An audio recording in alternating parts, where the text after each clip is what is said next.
Olá, minhas queridas amigas, meus queridos amigos. Aqui quem fala é o professor Antônio Sávio e nós estamos em mais uma aula de Direito Constitucional. Nós estávamos tratando em momentos anteriores do direito de nacionalidade. Pois bem, hoje nós continuaremos a tratar sobre o direito de nacionalidade e nós veremos o artigo 12 da Constituição, em especial as hipóteses de quem pode ser brasileiro nato, ok? Então vejam, na aula de hoje nós vamos estudar o artigo 12, o primeiro inciso da Constituição Federal de 88. Então, artigo 12, primeiro inciso da Constituição Federal de 88. Antônio, é importante que eu leia esse artigo 12, primeiro inciso da Constituição Federal? Meus amigos, é imprescindível que vocês leiam esse artigo 12, primeiro inciso da Constituição Federal. O artigo 12, ele fala então para a gente que são brasileiros natos. Vou colocar aqui para vocês, ó. São brasileiros natos. Primeiro inciso, primeira hipótese. Os nascidos na República Federativa do Brasil, ainda que de pais estrangeiros, desde que estes não estejam a serviço do seu país. Então vejam, meus amigos, o artigo 12, primeiro inciso, na linha A, vou colocar aqui para você, ó, na linha A, ele fala da hipótese de qualquer pessoa nascida no território brasileiro. Vejam vocês que aqui nós estamos utilizando o critério do ius solis, ok? Desde que, vou colocar aqui, ó, desde que os pais não estejam a serviço de governo estrangeiro. Antônio, me dê um exemplo então. Dou. Um casal de turistas passando férias no Brasil. E o seu filho aqui nasce. O filhinho deles vai ser o quê? Brasileirinho nato. Ok? Então, se eles não estão a serviço de governo estrangeiro, exemplo, o pai não é embaixador, a mãe não presta serviço para o governo estrangeiro, por exemplo, e a criança nasce aqui, se os pais estiverem a serviço de governo estrangeiro, a criança não vai ser brasileira nata. Agora, se os pais não estiverem a serviço de governo estrangeiro, a criança vai ser brasileirinha nata. Perfeito? Vamos ver aqui a segunda hipótese. Essa segunda hipótese ela é trazida pela alínea B desse primeiro inciso do artigo 12 da nossa Constituição Federal. A linha B. Antônio, o que fala a linha B? A linha B ela fala assim pra gente, ó. Os nascidos no estrangeiro, de pai brasileiro ou mãe brasileira, desde que qualquer deles esteja a serviço da República Federativa do Brasil. Opa! Então aqui agora, essa linha, ela muda um pouquinho a situação pra gente, né? Ela muda um pouquinho a situação pra gente. Como assim que muda a situação? Essa linha, ela trata do critério do ius sanguinis. Então veja, vou anotar aqui para vocês, ó, os nascidos no estrangeiro, de pai ou, anota aqui o ou maiúsculo, porque isso daqui é pegadinha na prova da OAB, tá? De pai ou mãe brasileiros, vou colocar assim, ó, de pai ou mãe brasileiros, desde que eles, vou colocar assim, ó, para ficar mais claro, sem dúvida, desde que um deles esteja a serviço do governo brasileiro, desde que um deles esteja a serviço do governo brasileiro. Então vejam, significa dizer, meus amigos, que todas as vezes em que os pais eles forem cumprir alguma missão no estrangeiro, a mando do nosso governo federal, os pais, acaso seus filhos nascerem no estrangeiro, seus filhos serão brasileiros natos também. A Constituição Federal ela retribui esse serviço que os pais prestam em prol da República Federativa do Brasil. Ok? Tem uma pergunta para fazer para vocês aqui, veja. E se os pais estiverem a serviço, por exemplo, de uma prefeitura? De uma prefeitura. Você vai falar assim, Antônio, mas não tinha que ser só a serviço do governo federal? Não, tá? Se os pais estiverem a serviço do governo brasileiro, seja o governo estadual, municipal, federal e etc., inclusive autarquias, vou colocar aqui para vocês, inclusive autarquias e empresas públicas, inclusive nesse caso, tá? Inclusive no caso de autarquias e empresas públicas, se os filhos dessas pessoas nascerem no estrangeiro, vão ser considerados como brasileiros natos. Antônio, como assim autarquia, por exemplo? Se você trabalha na SAEG, alguma empresa, alguma autarquia, alguma agência do Estado que trabalha com água e esgoto, ok? Normalmente nós temos as empresas ou autarquias ou algum tipo de instituto do Estado que trabalha com água e esgoto. Se nós estivermos diante dessa situação, nós estaremos diante da hipótese da linha B. Se você, por exemplo, trabalha na SAEG e vai para a Argentina para aprender um novo modo de fazer filtragem da água, você vai às custas do estado ou do município, ok? Se você vai e viaja, sua mulher lá dá à luz, o seu filho que nasceu na Argentina vai ser brasileiro nato. Perfeito? Então essa é a segunda hipótese trazida pela Constituição Federal. A Constituição Federal, meus amigos, ela também traz outras duas hipóteses. Vamos analisar aqui a terceira hipótese. Vejam só.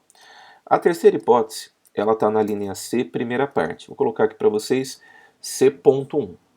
E a linha C fala assim, ó, os nascidos no estrangeiro, de pai brasileira ou de mãe brasileira, desde que sejam registrados em repartição brasileira competente. Então veja que bacana.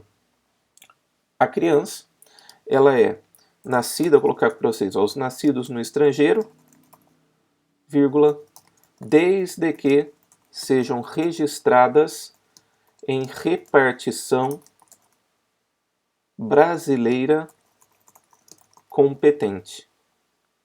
Antônio, então agora a situação é outra? A situação, por exemplo, é aquela em que eu estou passando férias nos Estados Unidos. Então eu sou brasileiro, estou com a minha esposa passando férias lá nos Estados Unidos, por exemplo, né? Aproveitar que o dólar está caro e eu tinha um pouquinho de dólar ainda, vou aproveitar agora antes que chegue os R$7, né? Então eu vou passar férias com a minha esposa lá nos Estados Unidos e minha mulher grávida dá à luz lá nos Estados Unidos. O que eu vou ter que fazer? Eu vou ter que procurar ou a embaixada ou o consulado brasileiro nos Estados Unidos, ou então missão diplomática, se não houver nenhum desses dois naquele país, para registrar o seu filho. Ah, Antônio, então eu posso registrar meu filho? Pode. E ele já vai ser considerado brasileiro nato? Perfeitamente. Vai ser considerado brasileiro nato. Tá bem? Então, ó, casal de brasileiros passando férias nos Estados Unidos e a criança nasce lá. Vou colocar aqui, ó, registra-se na embaixada / consulado / missão diplomática que lá exista. Perfeito? Então, na terceira hipótese, nós estamos diante dessa situação aqui. E a quarta hipótese, que é trazida pela a linha C, vou colocar aqui para vocês, ó, a quarta hipótese, que é trazida pela linha C, só que na segunda parte dela, vou colocar aqui C.2. A quarta hipótese é a seguinte, vejam, os nascidos no estrangeiro de pai brasileiro ou de mãe brasileira, que venham a residir na República Federativa do Brasil e optem em qualquer tempo, depois de atingida a maioridade, pela nacionalidade brasileira. Então vou repetir essa parte de cima aqui porque é igualzinho, ó. Os nascidos no estrangeiro,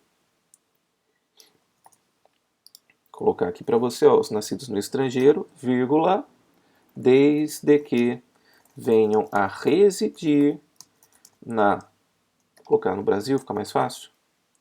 Os nascidos no estrangeiro, desde que venham a residir no Brasil e optem a qualquer tempo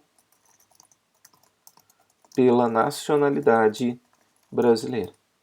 Antônio, então, aqueles que nasceram no estrangeiro, que são filhos ou de pai ou de mãe brasileiros.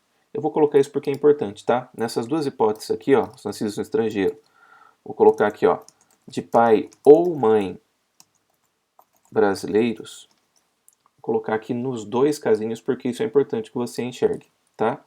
Então, os nascidos no estrangeiro, de pai ou mãe brasileiros, quando eles vêm para o Brasil, vamos dar uma olhadinha aqui na linha C.2, quando eles vêm para o Brasil morar e não tinham a nacionalidade brasileira, ou seja, não haviam sido registrados no país em que eles estavam, em que foi realizado o nascimento, se eles vierem para o Brasil, eles podem, depois dos 18 anos, a qualquer momento falar: eu quero a nacionalidade brasileira.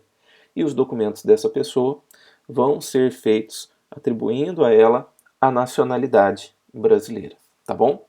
Então, exemplo. Vamos colocar aqui uma situação para você entender. Exemplo, casal de brasileiros que se muda para a Europa. E lá tem os seus filhos. Não faltou um Szinho aqui. Não os registra perante, vou fazer assim, não os registra conforme situação anterior, que a gente viu aqui na linha C, primeira parte. Se os filhos vierem ao Brasil, poderão optar pela nacionalidade brasileira. Ok? Então vejam, uma observação importante para vocês aqui, Essas 4 hipóteses de atribuição de nacionalidade brasileira, ou seja, em que a pessoa é brasileira nata, essas 4 hipóteses, elas são interessantes porque cada uma delas aplica um dos critérios. Então, por exemplo, a primeira aplica o critério do ius solis. A segunda, quando fala de pai ou de mãe brasileiros, ela aplica o critério do ius, deixa eu mudar aqui, do ius sanguinis. Do ius sanguinis. Bem como as outras 2 hipóteses, que também falam de pai ou de mãe brasileiros, então é critério do ius sanguinis, e a última também ela é de pai ou de mãe brasileiros, então é critério do ius sanguinis. Okay? Então, nessas 4 hipóteses, uma de ius solis, que é a primeira, ok? E as outras 3 de ius sanguinis, a pessoa vai ser considerada brasileira nata, ok? Antônio, eu tenho uma dúvida. Nas 3 hipóteses de ius sanguinis, quando se fala de pai ou de mãe brasileiros, importa se o pai ou a mãe são brasileiros natos ou naturalizados? Não. Seja ou o pai ou a mãe brasileiro naturalizado, por exemplo, se o filho nascer conforme o critério do inciso respectivo, da linha respectiva, se o filho nascer de acordo com esse critério, a criança é brasileira nata. Antônio, então um pai que é naturalizado pode ter um filho que é nato? Claro. O que importa é que tenha a nacionalidade brasileira. Tudo bem? Meus amigos, na próxima aula nós continuaremos então e falaremos das hipóteses de perdimento da nacionalidade e das hipóteses também de naturalização. Um grande abraço e até lá!